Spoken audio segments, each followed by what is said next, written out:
Welcome back to the Delaware Way. I'm Larry Menti. You heard from Senator Coons. Now let's hear from the other side. Joining me now is the chair of the Delaware State Republican Party, Charlie Copeland. Sir, thank you so much for joining us. So you heard the interview.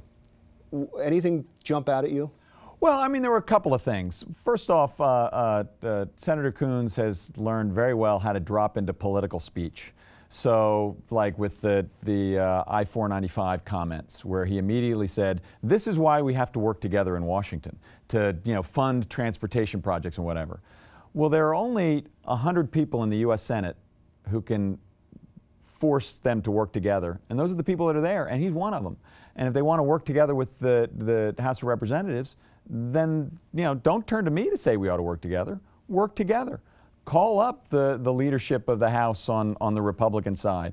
Turn to Harry Reid and say, look, they've passed a whole bunch of jobs bills that are parked in your office. We ought to look at some of those. Let's work together.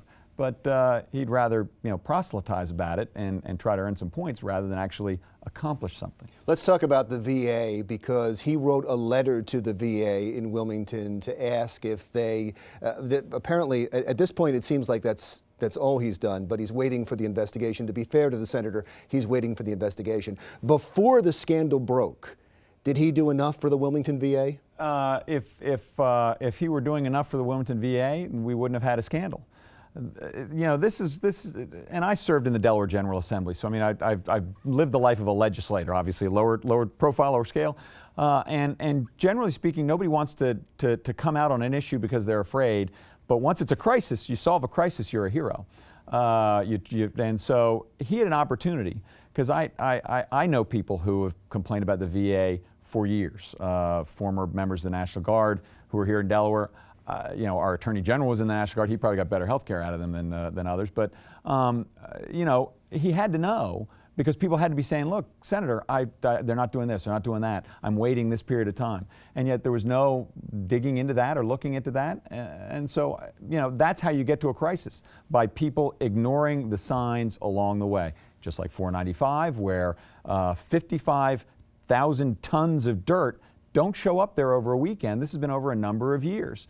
Somebody had to see the signs, but nobody did anything. The VA, it's a same federal thing. highway. It is a federally funded highway. So, and that's why I asked him if the FBI is going to be involved. And I thought that was a no-brainer. I thought that would be, yes, of course the FBI is going to be involved. Of course we're going to be on top of this. Right. And it makes me wonder what is going on. Is there some fight between the state and the federal government over who has jurisdiction? Or? Well, I think what ultimately is going to come down is money, right? Who has to come up with what part of the money? And so there's going to be a dance and a negotiation and all that kind of stuff.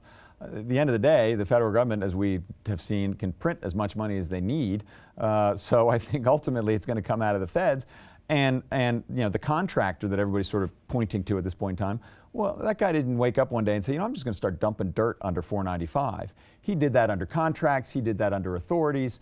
And so this is the problem, from the Republican side with state government. Stop for 1 second. So you're saying Sure. It may not just be him, that people knew about this for a long period of time? They had to.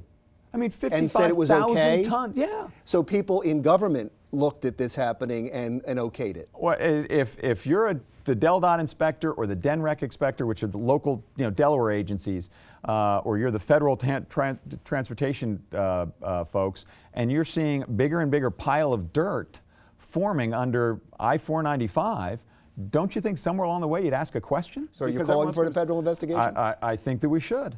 I think we ought to know what happened, because DENREC's pointing at DelDOT, DelDOT's pointing at the city of Wilmington, the city of Wilmington's pointing at who knows what, and at the end of the day, there's so many hands there that there's no accountability, and the state of Delaware has no vested interest in finding that they were at fault. There was an article in Delaware Online in the News Journal about the senator blasting the president over Syria, being too weak in Syria. And he went on to say, look, I'm a Democrat, but that doesn't mean that I don't have my own principles, and we abandoned principles in Syria. How did that ring to you? The senator got forced to vote for military action in Syria because when we still had a red line and the president started moving a bill forward to authorize military force, that went into the committee that Senator Coons was on, and he had to vote for it. And I think now he's trying to defend his position. The bottom line is that the Middle East is important to us. Having a bunch of Americans die on the ground when we can't stop the shootings that are here in the city of Wilmington, and we've got problems here in the state of Delaware, seems to be, and look what's happening to Iraq, which again was just an authorization of force. We did not, if we're going to go to war, the country ought to go to war, and so I think he is he's trying to cut it both ways. Thank you. Charlie Copeland, the chair of the Republican Party in Delaware. When we come back, some final thoughts.